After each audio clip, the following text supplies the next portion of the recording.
Assalamualaikum warahmatullahi taala wabarakatuh. Waalaikumsalam warahmatullahi wabarakatuh. Selamat sore Bapak Ibu sekalian. Selamat sore Bapak pendamping. Bagaimana kondisi hari ini? Sehat? Alhamdulillah Sehat, Pak. Bagaimana kondisi keluarga juga sehat? Alhamdulillah. Alhamdulillah.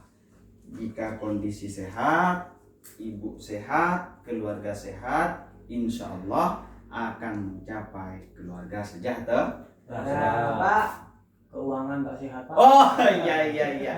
Insya Allah dalam waktu minggu ini bantuan PKH untuk tahap ketiga di bulan 2020 sudah cair. Ya. Iya Pak. Jadi Alhamdulillah. nanti ditunggu saja Bu ya, Bu Arfandi ya. Iya Pak. Bu Arfandi ini keluhannya setiap pertemuan sama. Taib. Begitu terus. Taib Pak. Baik Bapak Ibu sekalian, pada pertemuan hari ini kita akan belajar tentang modul 3, yaitu modul kesehatan dan gizi. Nah, modul ini akan membahas tentang banyak hal Bapak Ibu sekalian. Utamanya adalah keinginan Bapak Ibu sekalian, apakah akan sesuai keinginan Bapak Ibu sekalian dengan hasil nanti yang akan dihasilkan. Nah, Bapak Ibu sekalian, pada kesempatan kali ini saya ingin Bapak Ibu sekalian membantu saya untuk untuk bisa bertanya terhadap samping kanan Bapak Ibu sekalian. Iya Pak. Jadi Ibu Arfandi nanti tanya sama Ibu Nanang, Ibu Nanang nanti tanyanya sama Ibu Muhsin. Nah, apa yang perlu dipertanyakan Bapak Ibu sekalian? Yang perlu dipertanyakan adalah tentang yang pertama, apa keinginan dan cita-cita orang tua, apa harapan orang tua terhadap anak. Nah, itu yang perlu dipertanyakan terhadap ibu yang ada di sampingnya, ya? Iya Pak. Bisa dipahami? Paham Pak. Oke, kalau bisa dipahami, monggo disilahkan Bapak Ibu sekalian untuk bertanya. Saya kasih waktu setengah menit, 30 detik dari sekarang untuk bertanya. Pak, pertanyaan apa Pak? Lupa Pak. Oh iya, pertanyaannya adalah Bapak dan Ibu sekalian bertanya pada orang di samping kanan Bapak Ibu tentang apa harapan dari orang tua terhadap anak. Oh iya Pak. Begitu ya? Tanya ke Bu Nanang ya Pak. Iya, bisa dipahami. Jangan tanya ke sini, ke Ya, kiri. nggak ada orang, Pak. Tanyanya ke sebelah kanan ya. Tanyanya ke sebelah kanan, bisa dipahami? Paham sekali. Silakan, saya kasih waktu setengah menit untuk bertanya. Monggo. Bu Nanang, bagaimana harapan Ibu Nanang di dalam keluarga terhadap anak Ibu Nanang? Harapan anak saya itu pengennya ya di dokter gitu. Iya. Sudah, Bapak Ibu? Ya. Sudah. Kalau sudah, sekarang tinggal saya yang bertanya. Sama siapa Pak? Ya sama Bapak Ibu sekalian dong. Iya Pak. Ah, Bapak Muhsin yang di belakang. Bapak Siap, Muhsin. Bapak. Kalau bapak-bapak kok senangnya di belakang ya? Ada apa kira-kira? Ya, karena malu, Pak. Oh begitu. Ya, kita toleransi kalau memang malu, tapi nanti harus maju ke depan. Maju, siap maju. Siap Pak. Bapak Muhsin, Iya. Bapak Muhsin, apa harapan atau keinginan dari Ibu Arfandi? Tadi kan sebelah kanannya kan? Iya. Sebelah kanannya Ibu Muhsin, Ibu Arfandi. Iya. Apa keinginannya Ibu Arfandi Ya, terhadap anak nantinya? yang pertama saya mengharapkan anak saya. Bukan anak Bapak, Oh, anak Ibu Arfandi. Oh, anak Ibu Arfandi. Iya, anaknya Ibu Arfandi. Karena saya dengan Ibu Arfandi itu rumahnya dekat.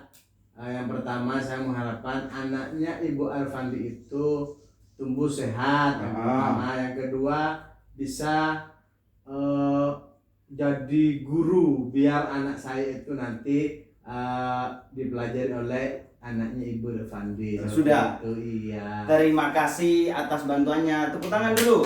Ah, Jadi Ibu Muksin tadi tanya kepada Ibu Arfandi. Iya, Pak. Sebelah kanannya Ibu Muksin Ibu Arfandi, apa cita-cita anakmu, apa keinginanmu terhadap anakmu nanti kalau sudah besar, kan begitu. Iya. Ternyata kata Pak Muksin, keinginannya Ibu Arfandi terhadap anaknya bisa jadi guru besok. Kenapa? Karena bisa bermanfaat untuk banyak orang. Guru nanti akan mengajarkan kebaikan, mengajarkan agama dan lain-lain. Nah, sekarang Ibu Arfandi. Iya. Siapa di sebelah kanan Ibu Arfandi? Ibu siapa? Bu Nanang. Ibu Nanang. Nah, sekarang giliran Ibu Arfandi. Apa keinginan Ibu Nanang terhadap anaknya esok hari? Gini Pak, anaknya Ibu Nanang kan nakal Pak ya. Iya. Tapi meskipun Masa nakal? nakal Pak, sering nyolong itu Pak, telur ayam saya Pak di kandang Pak. Iya. Tapi harapan saya Tonton semoga anaknya Ibu Nanang segera mendapatkan hidayah agar berhenti nyolong telur ayam saya Pak. Oh, Kan gitu. termasuk kerugian buat saya. Iya kan Pak. Iya. Terus harapan yang pertama itu Pak. Heeh. Harapan yang kedua, anaknya Ibu Nanang tuh jarang ngaji Pak. Harapan yang kedua, mudah-mudahan suatu saat kelak bapaknya anaknya Ibu Nanang itu menjadi kiai haji. Itu yang kedua Pak. Yang terakhir Pak, yang terakhir itu semoga aja anaknya, harapan saya Pak ya, semoga anaknya Bu Nanang itu menjadi orang yang berguna bagi orang tua dan masyarakat. Amin. Tepuk tangan dulu. Luar biasa. Tepuk tangan. Bapak Ibu sekalian, pembahasan pada kesempatan kali ini untuk modul ini adalah pembahasan tentang bagaimana layanan kesehatan yang harus diberikan selama dan sesudah ibu melahirkan. Itu yang pertama. Yang kedua adalah kebutuhan gizi ibu hamil, dan yang ketiga adalah bagaimana manfaat bantuan PKH, manfaat bantuan BPNT dan JKN KIS selama kehamilan dan persalinan. Itu 3 pokok pembahasan yang akan dibahas dalam modul ini, Bapak Ibu sekalian ya. Iya Pak. Nah, kembali kepada permainan tadi, Iya Pak. bahwa setiap orang tua pasti memiliki keinginan yang baik untuk anak cucunya. Iya Pak. Yang perlu difahami bersama bahwa keinginan-keinginan yang baik itu dapat tercapai dengan cara atau dengan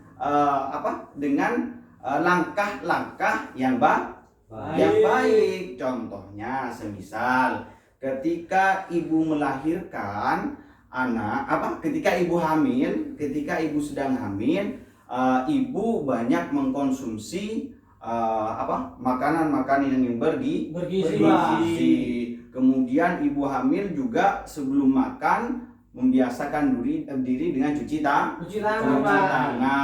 Ibu hamil juga makannya itu menu makanannya juga menu yang cukup untuk pemenuhan gizi ibu hamil. Nah, setelah melahirkan, ibu hamil ini juga segera melaksanakan atau memberikan air susu ibu sampai nanti bulan ke-6.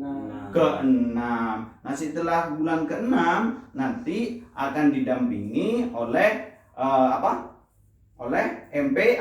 ASI, makanan pendamping air susu ibu. ASI itu makanan pendamping. Oh iya, loh baru tahu ibu. Baru tahu Pak. Oh iya. Bukan makanan pengganti ya Pak? Bukan. Oh, Makanan pendamping. Kenapa kok dikatakan makanan pendamping? Karena pada waktu umur di atas 6 tahun anak tetap disusui, tapi dan di 6 bulan anak tetap disusui, dan didampingi dengan makanan-makanan pendamping. Itu yang akan kita bahas dalam modul ini untuk beberapa bulan yang akan datang. Yang terakhir pembahasan kita yaitu mengenai tentang manfaat PKH, manfaat BPNT, manfaat JKN bagi ibu melahirkan. Nah, ini juga penting untuk kita bahas Bapak Ibu sekalian. Kenapa? Karena ibu-ibu yang hari ini berkumpul di sini kategorinya adalah kategori ibu yang kurang mampu. Kategori ibu yang kurang mampu, keluarga yang kurang mampu. Sehingga dalam proses persalinan, dalam proses pemenuhan kebutuhan, baik itu kebutuhan gizi ibu hamil, kemudian balita, juga akan bisa memanfaatkan bantuan pemerintah, baik itu berupa bantuan PKH. Ibu Arfandi berapa anaknya? 4. Semuanya ada di sekolah. Yang sekolah 2. Yang 2? Yang 2-nya masih di PAUD, Pak. Aduh, tepuk tangan untuk Ibu Arfandi. Luar biasa, ternyata usaha Ibu Arfandi itu sangat gigih ya, sampai ada 4. Berapa yang umurnya Ibu Arfandi? 38, Pak. Kalau nggak salah sih, Pak. 38, anaknya sudah 4. Ibu ya? Saya 14 tahun, nanti Pak. 14 tahun nikah. Waduh, nanti kita akan bahas perihal kerentanan ibu hamil, terlalu tua, terlalu muda, terlalu banyak, dan terlalu dekat. Kita akan bahas nanti di modul berikutnya ya. Iya, Pak. Jadi setiap ataupun dalam proses persalinan harus dipastikan bahwa bantuan PKH, bantuan BPNT dan JKN ini bermanfaat bagi proses persalinan. Nah, Bapak Ibu sekalian, yang paling penting untuk kita ketahui dan kita pahami bahwa setiap orang tua itu pasti punya harapan terhadap anak. Pengen anak jadi dokter, pengen anak jadi presiden, pengen anak jadi menteri sosial, pengen anak jadi kepala dinas sosial, Jadi kades itu semuanya boleh Bapak Ibu. Anak saya yang itu, Pak, pengen jadi presiden. Pengen jadi presiden itu semuanya boleh. Boleh. Akan tetapi yang perlu diperhatikan adalah dalam pola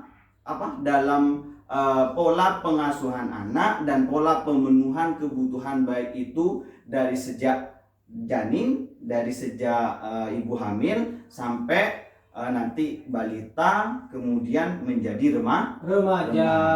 Jadi itu yang akan kita bahas ke depan Bapak Ibu sekalian ya. Iya, Pak. Untuk hari ini kita cukupkan pertemuan sampai di sini dulu Bapak Ibu sekalian. Karena nanti di bulan yang akan depan kita akan membahas bagaimana pentingnya 1000 hari pertama ibu hamil. Apa yang perlu dilakukan terhadap 1000 pertama ibu hamil, mulai dari hamil, apakah harus ke posyandu, apakah yang harus dimakan, kemudian kebutuhan-kebutuhan lainnya. Itu akan kita bahas di pertemuan yang akan datang. Terima kasih Bapak Ibu sekalian telah meluangkan waktu dalam pertemuan pada bulan kali ini, dan ditunggu insya Allah seminggu lagi bantuan PKH-nya cair. Amin. Terima kasih, demikian yang dapat saya sampaikan. Wallahul muwaffiq ila aqwamit thoriq. Assalamualaikum warahmatullahi taala wabarakatuh.